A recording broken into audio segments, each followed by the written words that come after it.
people in the chat, you're getting banned for life. I didn't even see a pimple. I got one right Insensitive. here. So Sensitive.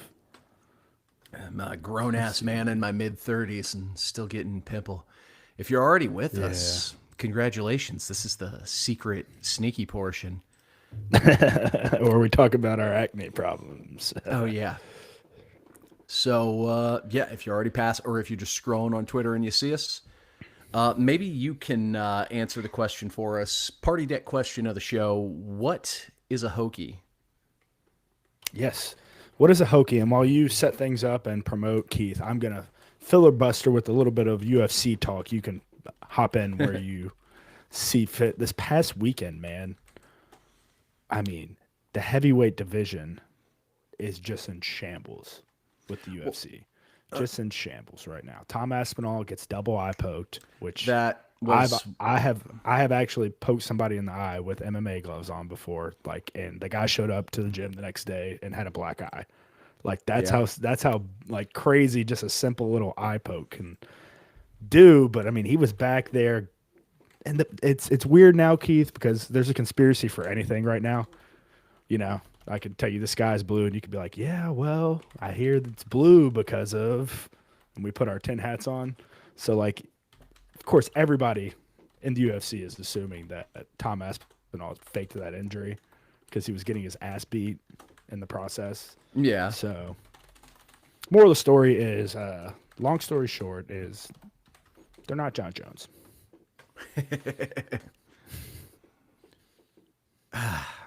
All right. I'm Oh, breaking some down more into it. filibuster week. Oh, go for it. Since I doubt, I guess, would this be, we're not doing it around the ACC today. No. So, I guess James Franklin listens to our show. So I actually did. I did have that lined up in the notes to I talk was about as scrolling part through. of the I didn't preview. see it. I didn't see it. I didn't see it. My bad. It was just like a quick little line item thing, but I did actually have that in there. Yeah, well, you can save it. You can save it for more people. That's funny though. I mean, I got my tweeting stuff knocked out. I've got my Surfside in hand, which Nice.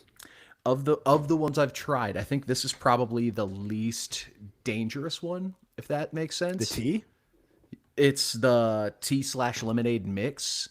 So Oh yeah. far, so far, it's the only one I've tasted even the faintest hint of vodka in. I kind of like it whenever I can taste a little hint of the vodka because it keeps you honest. Significantly less, or significant, yeah, less dangerous. So, but no, so they've been sponsoring us. Also, we have a location. If you haven't seen the plugs on Twitter or Instagram yet, come catch us out this Saturday for the game at Flanagan's. I keep messing that up in my head because I keep thinking, no, it's not Flanagan's. Flanagan's is a Florida chain. What are we talking about? And it's like, no, it's just a sweet pub. Like, I went out for one of the College World Series games and was actually watching it Flanagan's over the earlier the year, over in the spring, and it's a fun little setup. I'm curious where we go and what we're going to be put up. I do know we're going to have Surfside though, so Yes, hopefully, I'm very excited, bro. The yeah, food is fire. oh, for sure. That was I the mean, only thing we were missing last time. Like whenever I would talk to you last night, dropping the Surfside off, that was the one thing we were missing. If Marvin would have been cooking up at the beach, would have been perfect setup. that's all right. We got Coliseum Chronicles already hopping into the party deck. You love to see it. We've got someone watching on Twitch. Shout out to our Twitch viewer. Like, that's a channel we haven't really plugged. I don't even think we have graphics really for it yet. It's just up there. There's someone on Twitch every time just tuning in and catching it. So shout out to you, Twitch viewer. I was gonna say, I don't think we're set up to get bits over on Twitch, so I got nothing for over there.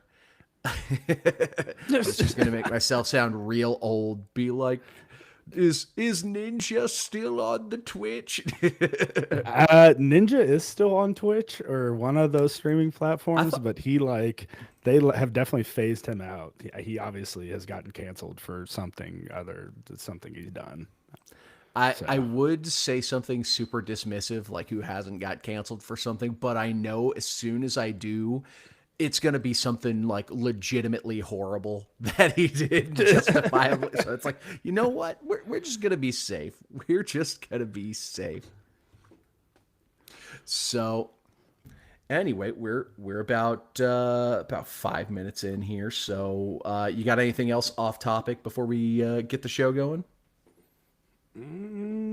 off topic, not oh no, not so much. Nothing that wouldn't be already in our show notes. Go ahead. All right. Well, then let's go ahead and get the ball rolling. Get a little stifled burp out. The tip of the tongue, the teeth, the lips getting warmed up. Those of you who jump in early, this is the warm up stuff you normally don't see off camera. I take myself very seriously, as you all can probably totally assume. I've tried to do that before. The tip of the tongue, the teeth, the whatever. I just figured I've been hitting the head too many times to get that thing down. I love that. Hello and welcome to another episode of From the Pink Seats podcast, the internet's first and best and only podcast dedicated exclusively to the University of Louisville football program. I am your co-host, producer Keith. That's Vincent Lococo frantically cleaning up what I assume is a spilt drink. Yes, not a way to start the show. That's fantastic. Thank you all for tuning in. Before we get into things, make sure you hit that subscribe button. If you're listening to us on Twitter, make sure you drop follows at all the accounts affiliated with the program, at Pink Seats Pod, at State of Lou, at producer_Keith, at Vincent Lococo. If you're hopping over to the YouTube channel and joining the YouTube chat, hopping into the Pink Seats Party deck, you can join the chat and join the show.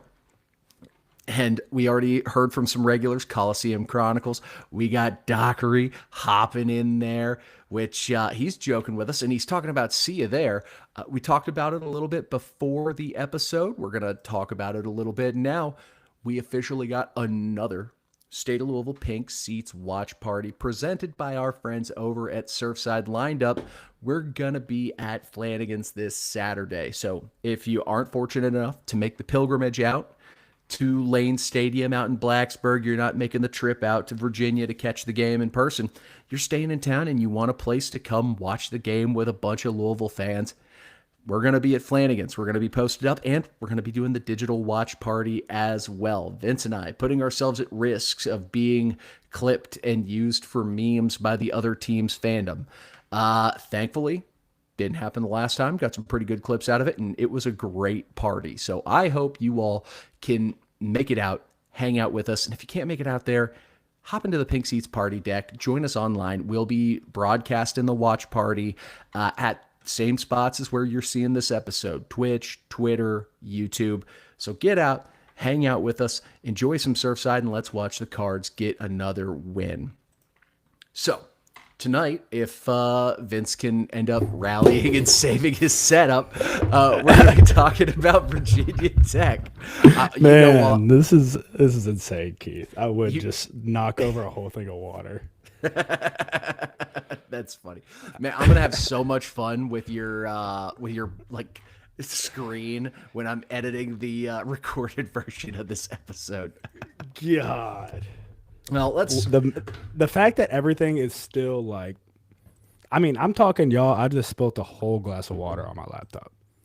How big a glass we talking? Like 12 ounce? We talking like a 16-ounce pint? We talking like a big old 20-ounce plus Stein? What are we doing? This. Your camera's gone, bud. I got nothing from you right now. Oh, I'm visible on my end. Oh, that is weird. I wonder how it's going to look in the episode because I've got nothing. Party deck, hop in the chat. Let us know. Can you see me and Vince? Because this could be really awkward. But anyway, let's dive into the show before Vince breaks even more of the Kern's Corner digital studio. Again, we're gonna be at Flanagan Saturday. You know where I'm gonna be Friday. I'm gonna be at Kern's Corner, getting that patty melt, getting that clam chowder, getting a bag of chips, loving life. Kern's Corner, one of the earliest supporters of the show. Support the people who support us out there in the heart of the Highlands. Get out there and show those guys some love. And also, if you're like into horse racing, they've got that on basically all the time over there.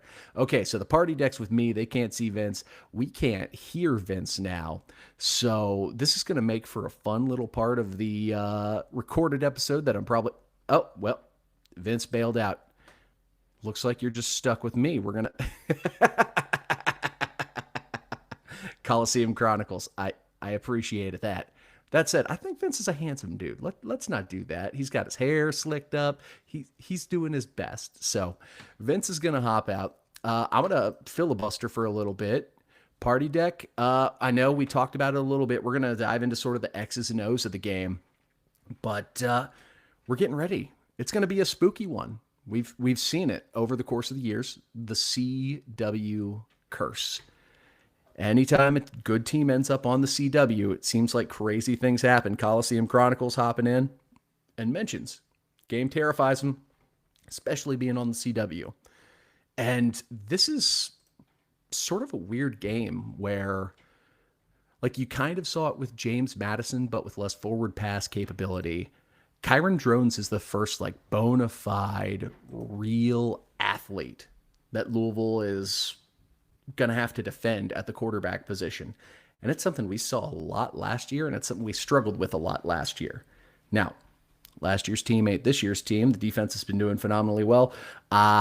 Vince and I, once we get him set up and fixed up, we're going to get into conversation about that. So we're going to take a quick pause break. I'm going to hide myself. We're going to try and get Vince set up and back in so we can really dive into this episode. In the meantime, let me see. Do we have chill music that I can... Let's see what we got. Oh, you might have bailed me out. We might have bailed me out. All right, he's back. I was just about needed a nice little restart. I was just about to start playing some miscellaneous, like, whatever music we have at our streaming platform. Hide myself. So now that the technical difficulties are over. Oh, it's all good. I'm soaking wet. He's leaking. Soaking wet. Only from the Pinks. And you best believe this is all staying in the YouTube show. You got to enjoy this. For sure. Yeah. So gave everybody a little bit extra time to get into the chat. Yeah, you know what? You're a man of the people. Buying some time, getting people in. You know what? I was going to try and make a soaking wet transition into Sack King update. I ain't touching that one. Sack King update to start the show.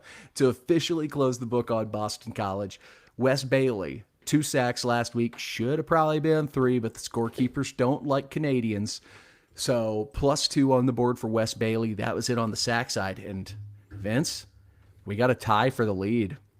Wes and Clev both tied at 4, leading the team in sacks. Yeah, I think, honestly, Keith, I think you had Wes Bailey, didn't you, at the start of the season? That is correct. That's looking like a smarter and smarter pick with how teams are just blocking Clev and the rest of the D-line. You know, you never want to be the guy. You want to be the guy who works with the guy. So, yeah.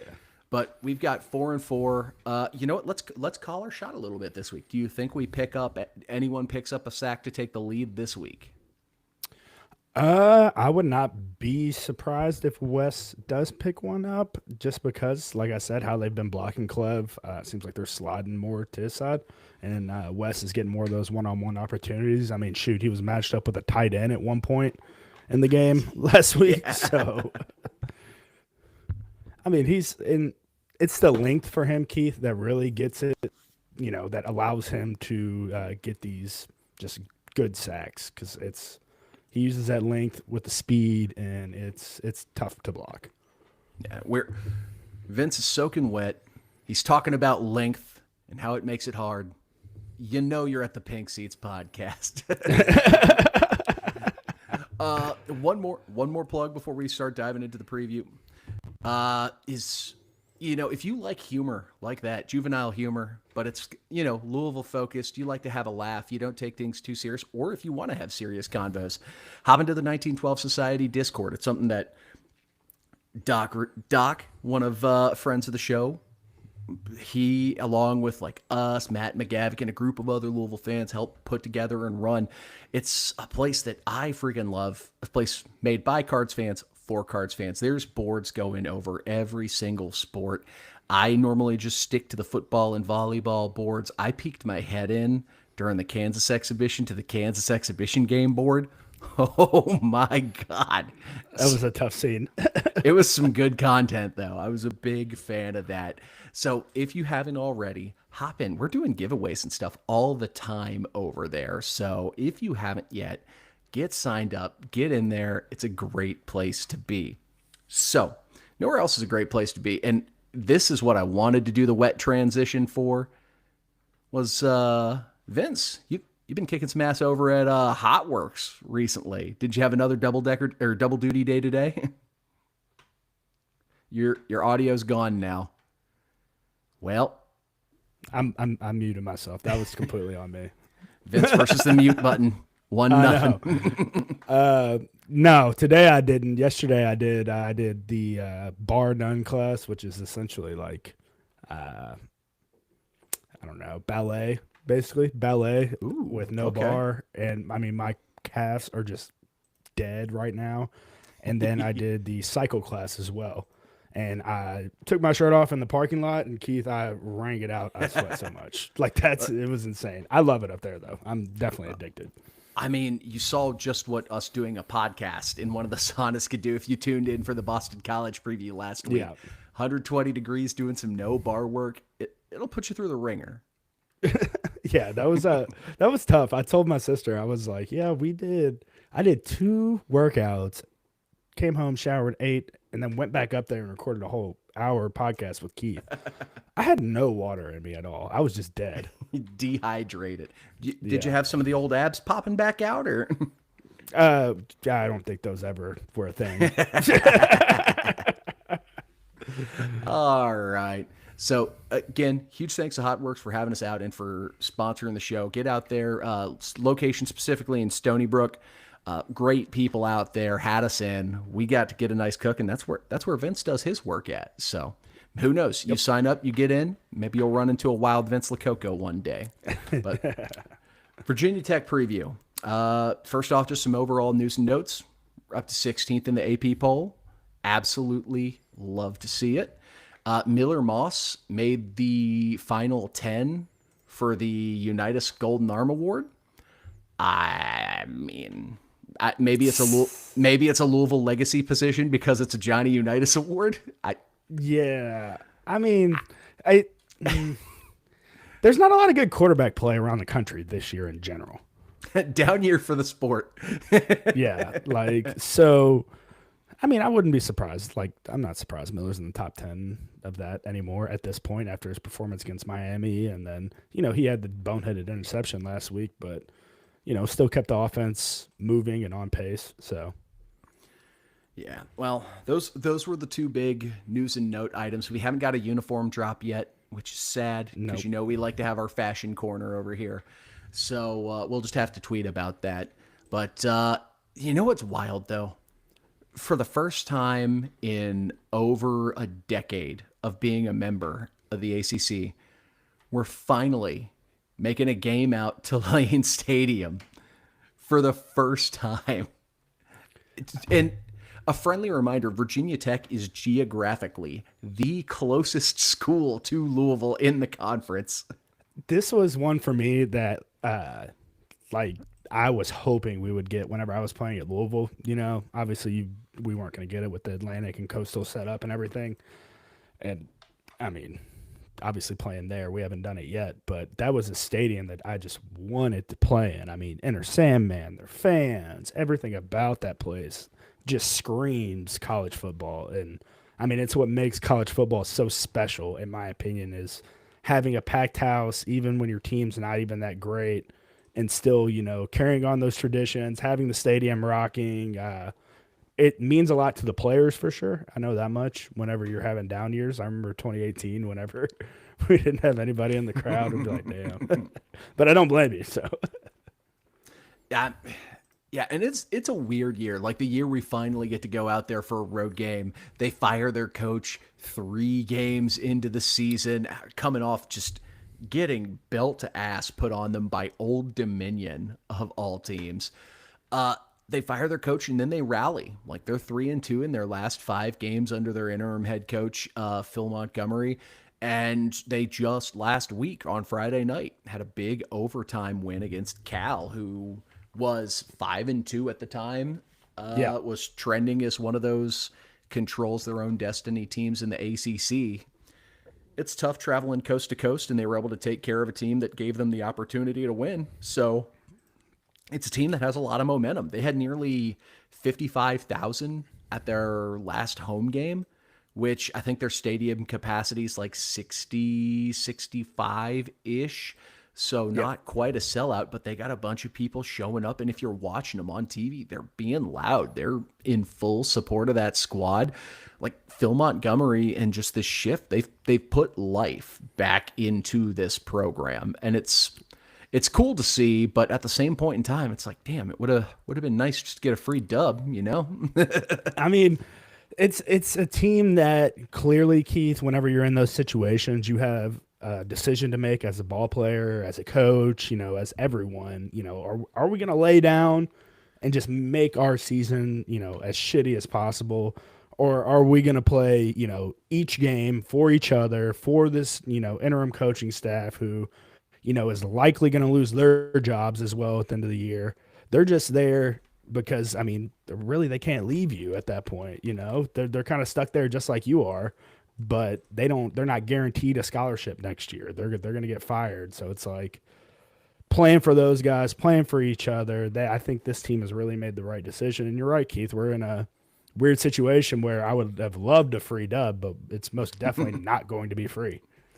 Yeah, and to not give too much, I'm not going to give him credit the whole episode, I pinky promise, but I think it was Kyron Drones went on ACC Network and talked about like that players only meeting the day that Brent Pry got let go and like what they were going to do and what type of meeting they had to turn their season around. And it sounds like they've got a real leader on that squad in the quarterback position. Yeah. And now Virginia Tech might have a little bit extra juice because we talked about it in the pre-show meeting.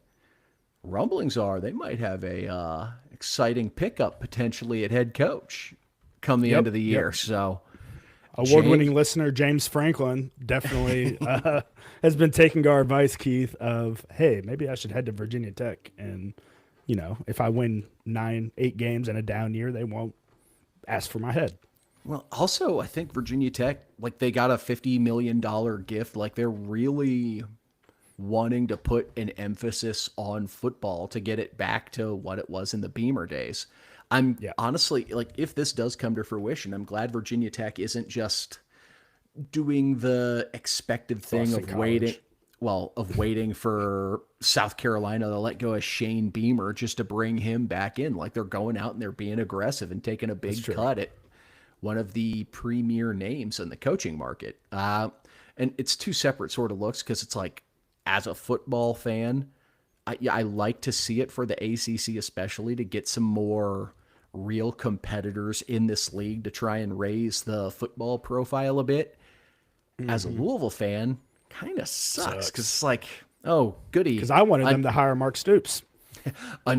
Another team that's going to be putting their foot on the gas and trying to be as good at football as possible while we're still like, we're trying to do everything. And I'm not saying we can't, but when other teams are trying just football, it makes football a lot harder. Yeah, I agree. And Virginia Tech will go all in on football. I mean, that is, you mentioned the Beamer days, the lunch pail, all that good stuff. I mean, the toolbox they walked around with. I mean, they want to get back to football prominence. And it's a base that's hungry. I think I scheduled this as one of the tougher games when we did our preseason stuff. I had this game circled as one that is one to watch just strictly based off of where we are playing at. Yeah, and early on in the season, you saw this team battle against South Carolina, and we thought, oh, damn, this Virginia Tech team might be real. And then things just really went off the rails from then on out with incredibly quick. So let's talk a little bit less about what's going on around the program and start to dive into the actual nuts and bolts of the team. Scheme talk, what to expect. From what we've seen on offense of this Virginia Tech team, they love to just run your classic sort of spread offense that a lot of colleges and high schools will do when you have a real athlete at quarterback. And we'll sort of work front to back. Trenches, I'm not really impressed with what they've shown. They've got a pretty young group of linemen that are starting. You go in and you watch the tape, like that Cal game. They weren't able to generate push against Cal. And I'm trying not to be disparaging of Cal, but they aren't exactly the toughest of front sevens. So. It's not Georgia. So you aren't able to establish your will. And you sort of see that in their game plan. This is a group that likes to run the ball. They love to run the ball. So you'd think, oh, hey, we got a bunch of big bullies on the offensive line. No, they get creative with their running game. They run outside the tackles almost exclusively. Like, they like to get out in space, let their running backs make plays. They like to get creative. Like, they'll put jet motion, turn it to a read option play, get drones outside, and then make you make an open field tackle on drones. Like, this is a team that's playing like they have nothing to lose.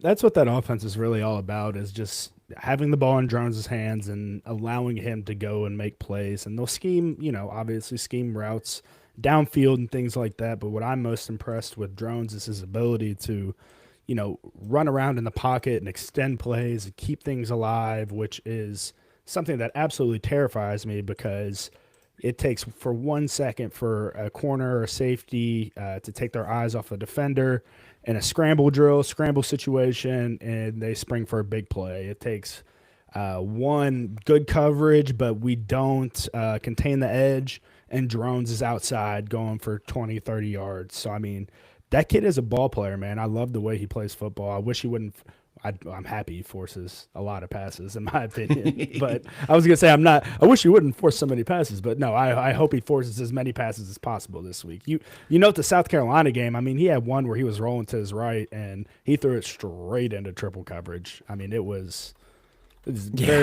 a lot like Carson Beck in the Miami game, that triple coverage one he threw, where you were like, what are you doing? Yeah, there are some questionable decisions when you make him panic as a decision maker. And we'll talk more about that later in the show when we start talking about like what we need to do to win this game. But it's an interesting and fun offense to watch just because of how creative they are, trying to get just in the running game, trying to get the ball in open space, because they've got athletes. Well, Hawkins, Keith, I mean, just not even just their open space. Before we get going on the outside, I mean, Hawkins, their running back, he's averaging 6 yards a carry. That's more than enough to keep your offense on schedule and running at a good pace. And then you get into that 2nd and 4, 3rd and 4 area. Now you're talking, Drones can easily keep this right here and easily get a first down in any situation possible. So, yeah, it's so weird because Marcellus Hawkins, phenomenal ball player. Terrion Stewart, also a pretty good running back, and yet Kyron Drones leads the team in carries just because he's that dynamic. Touchdowns, dude. Yeah, he's an rushing athlete. Touchdowns. Excuse me. Yeah, Drones has 7 and Hawkins has 1. Yeah, it's going to be a tricky matchup, and we'll talk about it more in the scheme. But our linebackers, it's going to be a long day. It's going to be a long day. Hey, just hopping into the party deck. Jacob Lane hopping in for a little bit. Jacob, I spilled water on my laptop. I'm freaking out right now. You left us alone for 15 minutes and bad things happened, Jacob. Yeah, man. So Charger's not working. Step into the outside, and this is a bit of a weird one because I don't know how much of it is scheme versus how much of it is just natural ability. Because you watch the tape, there's only one receiver that really jumps off the page and impresses you. But then you look at the stat sheet, and even the stats are pretty pedestrian. But Yeah. Aiden grade, wide out. I mean, you're got to be a badass if your number is 0. So number 0, he's like 6'2", 200 some odd pounds, like pretty well put together kid. He can make some bully ball catches if you let him. But again, like the stats and just the production is very pedestrian. Yeah, And he only has what 365 yards on the year on 2 well, touchdowns.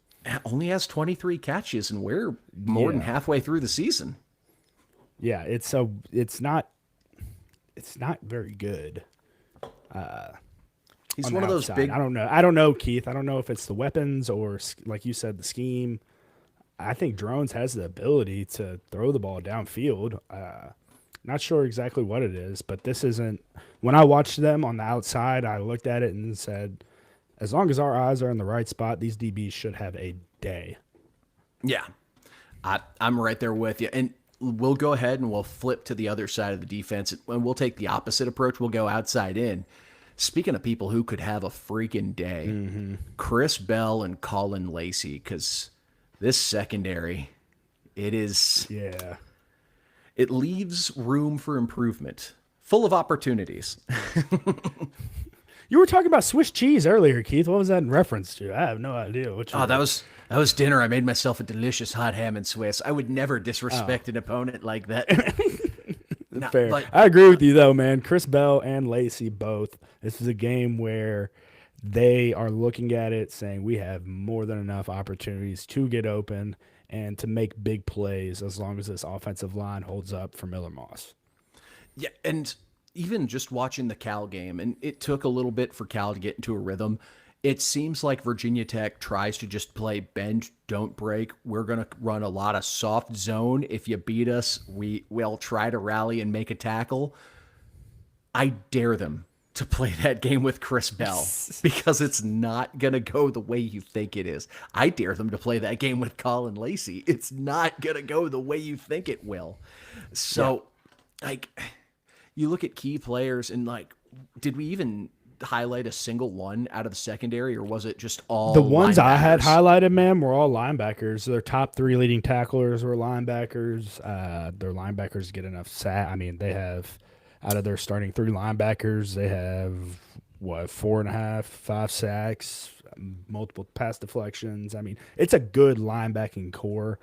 I think we have more than enough opportunities to do a double and climb up to these guys and scheme our way around them. That's very easy for us just to get a hand on and let Isaac Brown just do his thing at this point. He's, fully healthy, and we saw it last week against BC. Keith, some of the bad blocks, just not average blocks. Isaac Brown was definitely able to make us right. Kiwan as well was able to make us right in a lot of those situations. Yeah, and we talk about the linebacking core and like they're the best aspect of this defense. This isn't Pitt. This isn't like, oh shit, they've got 3 bona fide potential NFL linebackers. Like, they're good college football players, and that's it. They're good college football players. They're not special. Yeah. They're not game breakers, and they don't have help. Because if we move to the defensive front, again, I don't mean to be mean to Cal. This defensive line got bullied by Cal. Like, Virginia Tech won the game, credit to them. Cal could not have shot themselves in the foot any more than they did in that game to get it to over to like 10 toes, all gone. Like, Cal kept them in this game because if you just look at how the game goes, the domination in the trenches on both sides of the ball, Cal dominated that game physically. So there is no reason for us to not expect the same. The O-line, they're starting to come together. They're starting to click. They're starting to make some plays, starting to make some blocks. Again, you did what you were supposed to do against Boston College. Do it again against another team that you should bully around in this Virginia Tech squad. Like this. You've had 2 good, Keith, 2 good weeks in a row to 3 good weeks in a row for the offensive line. I mean, I would classify Miami. Yeah, I would say 2 good weeks in a row. It's like, how can you continue to build on this? And this is the perfect game for these guys to continue to figure out what works right, to continue to figure out their rotations. and honestly, just continue to get like better. I mean, this is a game where they should be able to fire off on the football at every opportunity. You know, you mentioned Cal bullying them, and I'd like to think we have a lot more physical offensive linemen than Cal football does. Yeah. So, yeah, the tackle spot for me is definitely going to be the ones to watch. Obviously, those guys have been getting beat inside a lot in previous games, but that was all prior to Trevonte Sylvester being added back into the mix. And I mean, it's just looked like a whole completely different group whenever he's on the field. And again, like we saw against Boston College, good running game forces a defense to be more aggressive. And this is a Virginia Tech defense. Their linebackers are good. They are aggressive. So if you beat them with the run game a few times, those guys are going to collapse down immediately. We should have a lot of wide open play action if we do our job in establishing the run. So this could be a game where everybody eats. Like both Browns, they could eat. Lacey and Bell, they can eat. And like really, we should be able to name the score watching this defense. Is that always the case? No, because we've had our own warts as well. Not going to say we're going to go out and play perfect. Can we not turn the ball over a ton, not make boneheaded penalties that we've started to see sort of ramp back a little bit? Like it's nowhere near what it was at the beginning of the year. Can we play a good, disciplined football game against a team that, while not great, is a step above Boston College? So, and it's on the road, Keith. That's the other factor that we're throwing in here is it's on the road, and that, I mean, I like to assume it's a halfway tough environment at Virginia Tech. If they're going to pack the house, it's a really tough environment. There's just a lot of different factors between this game and the BC game. I have a much better team, much better environment, everything like that. So it's going to be a tough battle. It's not going to be a cakewalk. Like you said earlier on, I wish it was a freebie. Yeah, so we talked a little bit about it while we were talking through potential scheme, but like players to watch on our side of the ball, like Bell and Lacey, both of those guys could individually have huge days. Both of the Browns at running back could potentially have huge days. Clev Lubin and Wes Bailey, we talk about how their offensive line isn't an elite unit.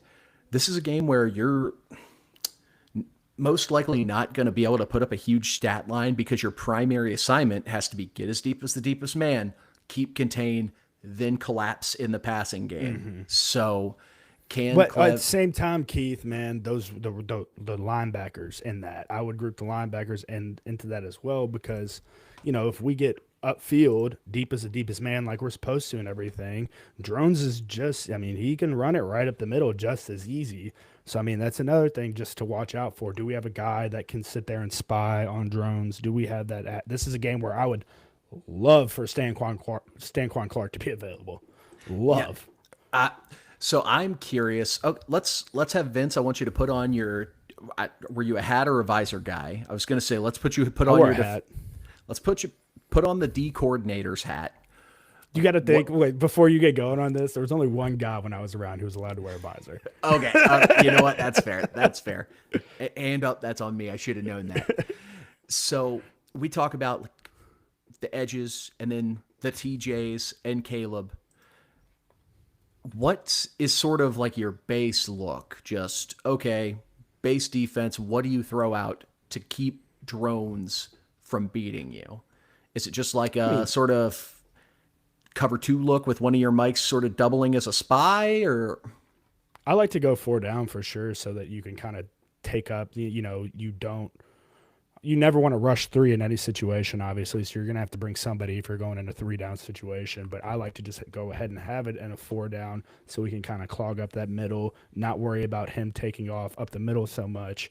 We can have Clev and Wes play their normal deal outside, and then really just a cover 2 would probably work or anything. I mean, it's about the linebackers knowing their depth and where they need to get in relation to wide receiver and the quarterback. You can't get too far away out on top of the receiver because then you leave a running lane open for Drones, and you can't get too wrapped up into the run game like Caleb Perry was last week because that's when you get beat over top and something sneaks in behind you.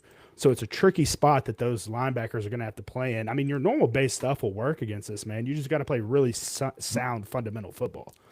Joke's on you. We're running base dime. Can't trick the linebackers if only one's on the field. My favorite dime look of all time was whenever we moved Josh Harvey Clements down from safety to Mike linebacker, and we had like a 6'5" middle linebacker. It was insane. I love that. Yeah. But yeah, man, it's a tricky game because everything on paper says Louisville should be able to handle this.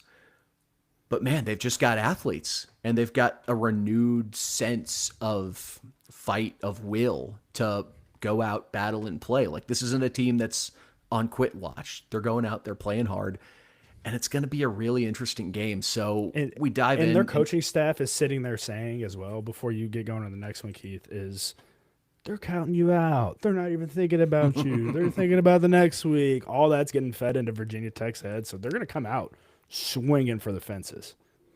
Yeah, it's going to be it's a fascinating matchup.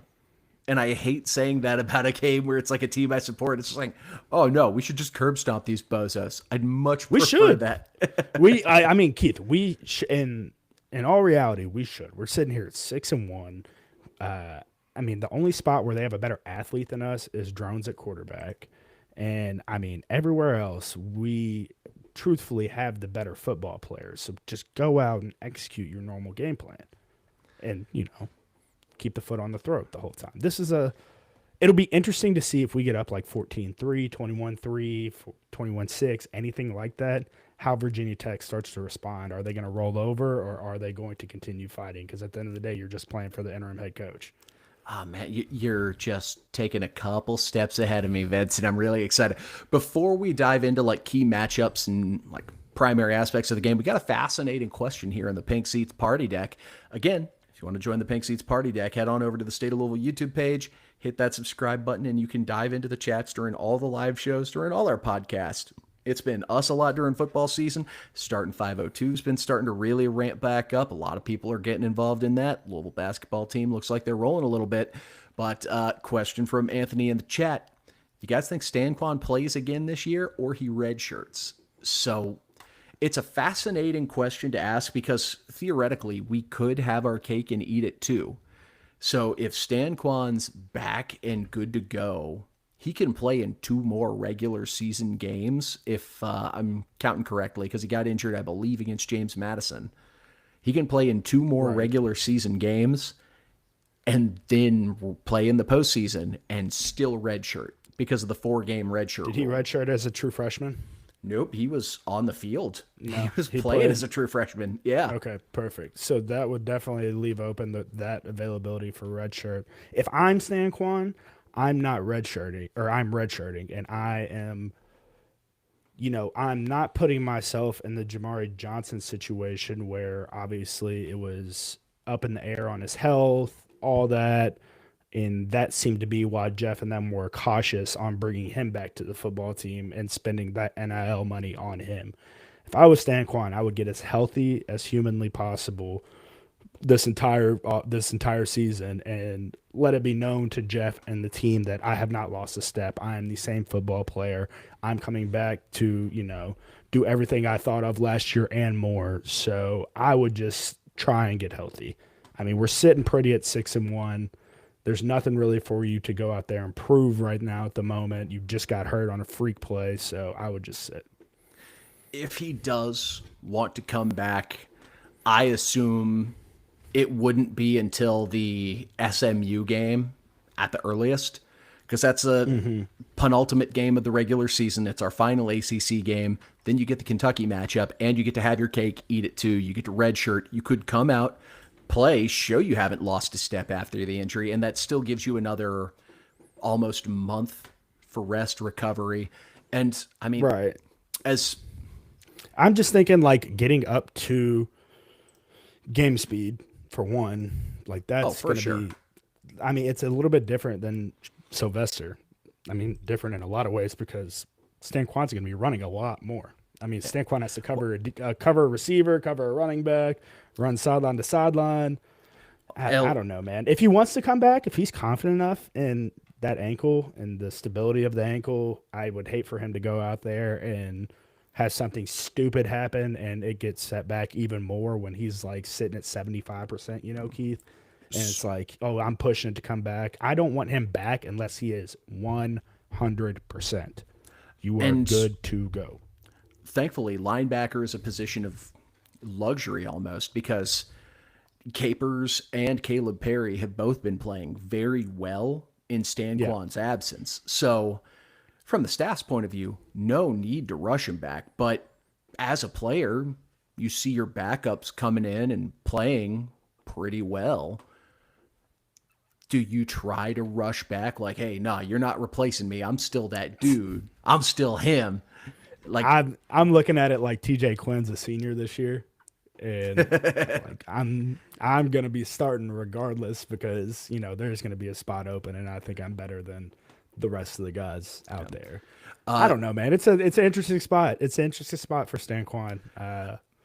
Go So ahead. just to answer Alex's question in the chat, he was asking if the ACC championship and the college football playoff, if we were to make it that far, or bowl games in general, count towards the redshirt games. No, postseason play does not count. Only regular season games count towards that redshirt calculator. So that's why we say he could play against SMU, he could play against Kentucky, and then he could play in the postseason, and he'd still I knew be what good for a CFP red meant. shirt. I knew what CFP meant, but ACCCG, I was like, what the? I don't know what he's talking about. That one. Hey, Alex has big aspirations still. I dig it. I'm a big Big fan. big abbreviations. Big abbreviations. So to focus back in, last couple of segments, back in on Virginia Tech, key matchups of the game. And the first one that I really focused on was, can our offensive line beat up another very beatable defensive line? Like you did it last week. You beat up on Boston College. You created running lanes. Isaac Brown set a career high 200 plus yards rushing. Can you go out there and do it again? Do I expect 200 yards rushing from Isaac? No, but I could 100% see us as a team running for 300 plus again. I could too, Keith. I mean, these Especially if guys, we it's don't. all about. Go ahead. Go I ahead. was going to say, especially if we don't give the damn ball away so many times. Right. You can't be giving the ball away in fumbles and interceptions. I mean, the one in Miami and then last week were just two frustrating plays, man. But, I mean, get your head across, come off the ball, and, climb to the second level. The linebackers are the dudes of this defense, and if you can get to linebackers, Chris Bell, Colin Lacey, all those guys have shown that they're more than willing to block downfield. So we could be having some big plays. I would definitely expect one. Nah, I'm gonna go with the over. If we're setting the line at one Isaac Brown long touchdown run, I'm gonna go with two. Okay, so if we're at 1.5 as the Isaac Brown Yeah. explosive play, you got it? Yeah. You got the over? Yeah. All right. Yeah, I'm going over.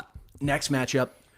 We talked about Virginia Tech's defense a little bit. They run like a base nickel sort of look, like a 4-2-5. They rotate their linebackers a lot. They get creative with their looks. Like they'll show blitz a lot and they'll like run those coffee shop blitzes and they'll send guys and then have them bail out at the last second. How does Miller Moss handle a defense that's willing to show those creative looks? We saw him get a little I'm not going to say flustered. You know what? Perplexed. Get perplexed by them a little bit in the James Madison matchup earlier. Right. And it was also another defense that I wasn't overly impressed by. They've been beating teams down, so maybe that defense was just better than I expected. So can you do it against another team that likes to show creative looks and tries to challenge the quarterback to make the right read and to draw up the right play? That's going to be Most one of that's the going key to come matchups. pre-snap. That's going to come pre-snap, though, Keith. I mean, he's going to have to just take the hard part's masking and making when you're scanning the field for a pass play. Opposed to sometimes you don't scan the field, as much for a run play. So if Miller can just make all that look the same, I'm scanning the field at all times, looking at the entirety of the football field. Where are my safeties at? Is the corner impressed right here with the safety over on the boundary? Oh, that's a cat. Things like that. He's just going to have to be a really smart football player throughout that's how he's going to have to be through the rest of the season because, we've seen his ability to, play under pressure. And if he wants a clean pocket, he's going to have to make those decisions before the ball is even snapped. And the last sort of key thing I had, how do we handle focusing on a road game with a re-energized crowd? Like we talked about it before the season, regardless of how good that team is, this might be the most hostile road game we have. And I still think that's true because going out to Miami, that wasn't exactly a murderer's row of a crowd. Like they had a decent crowd there, but they weren't the most energetic because we got ahead early and sort of put the foot down on them. I'm just laughing at that dude that was throwing double birds. Oh, the luxury box, dude. Yeah. So this is going to be like the first real road environment that the team's going to have to play in this year. How do they handle that challenge? Fingers crossed, playing against a team that has a crowd with some energy actually puts some life into them, you know? Yeah, right. See, like there's a couple things that one, I would be worried. Actually, I wouldn't be too worried. I don't know how Virginia Tech does their entrances for the away team. I don't know if they're running out before Enter Sandman and all that stuff or after or whatever it may be. But me personally, that would be something I would be enamored with is, you know, the crowd and the entrance and all that. But I would also feel that energy from the crowd and be so excited to play a football game. I mean, this is an environment that, I mean, as a kid that you would just be dreaming of playing in, you know?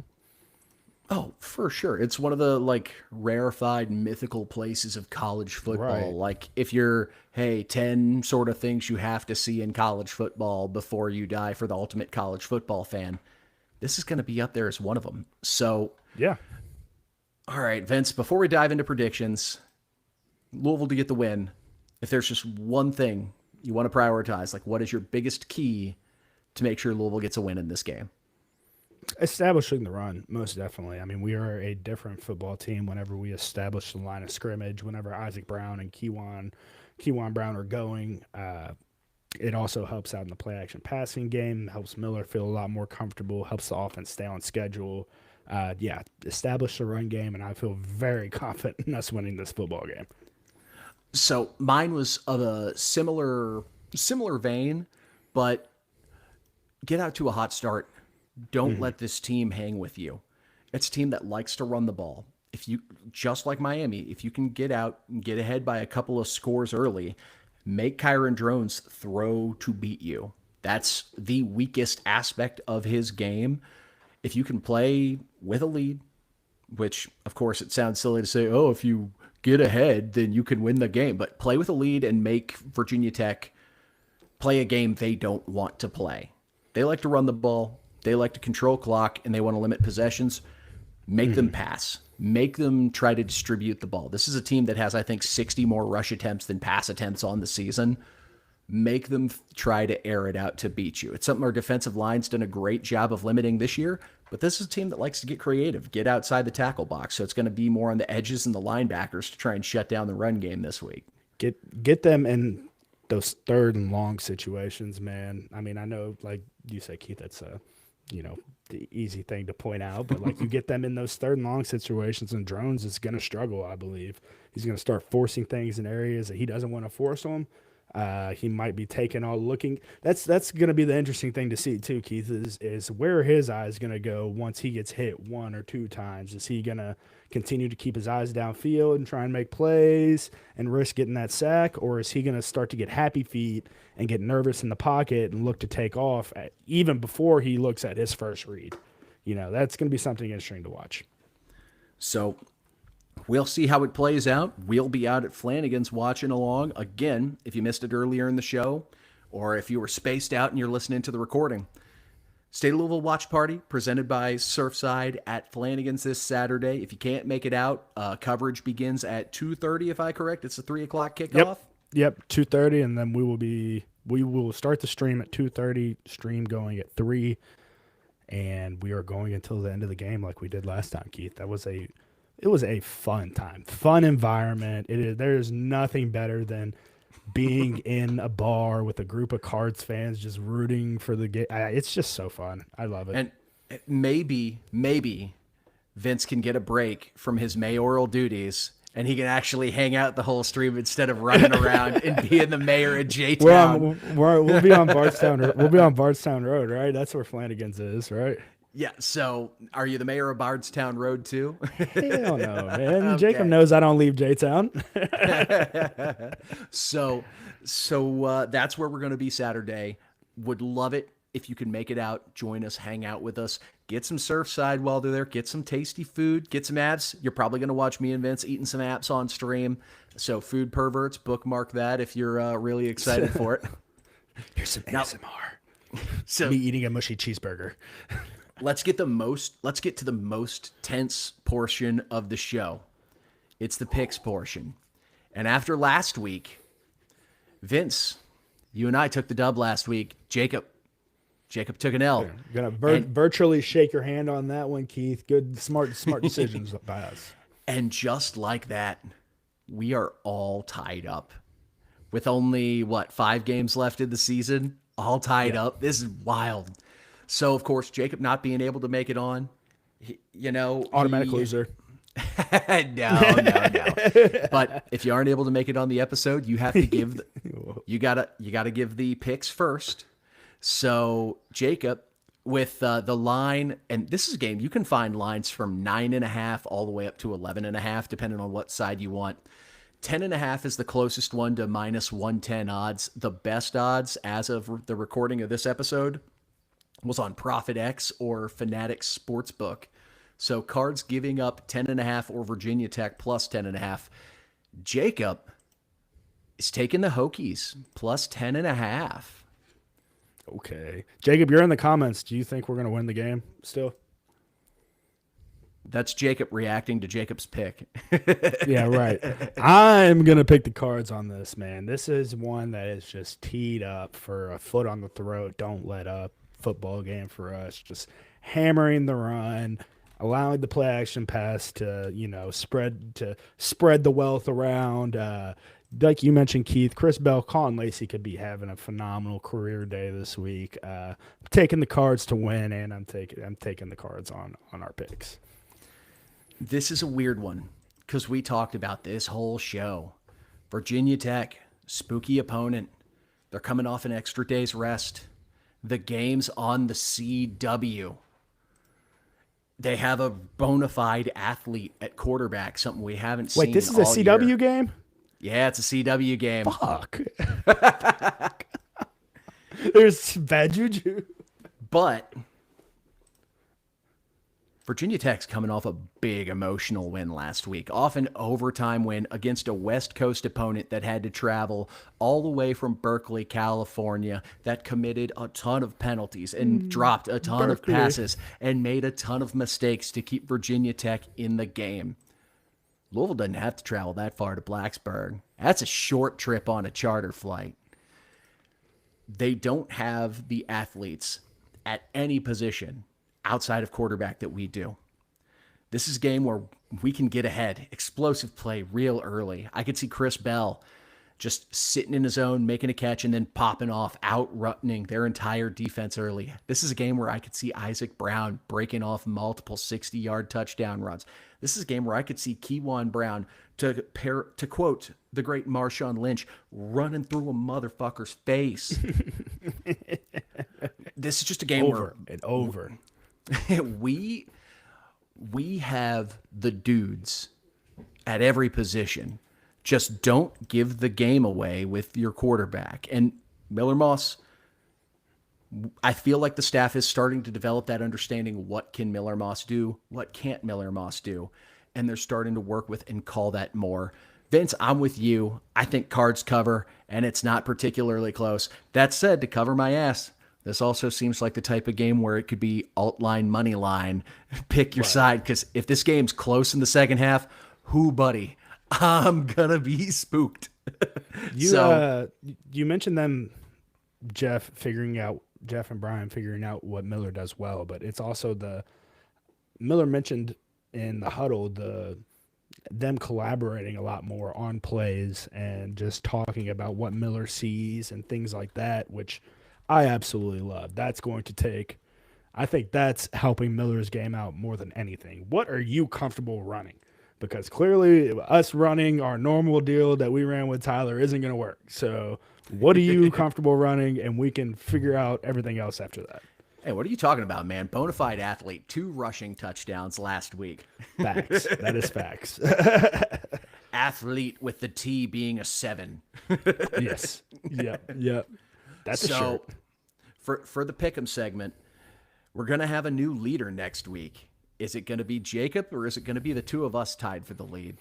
Only one way to find out. That's by hanging out with us at Flanagan's on Saturday. For everyone in the Pink Seats party deck, I want to thank you all for hopping in, hanging out with us. If you haven't already, hit that subscribe button over at the State of Louisville channel. I saw some comments about people talking about some football players who I've never heard of, with Tyron Stokes and Michael Brown. I think maybe those guys, you might want to tune in for Starting 502 for some talk on those guys here on the State of Louisville Podcast Network.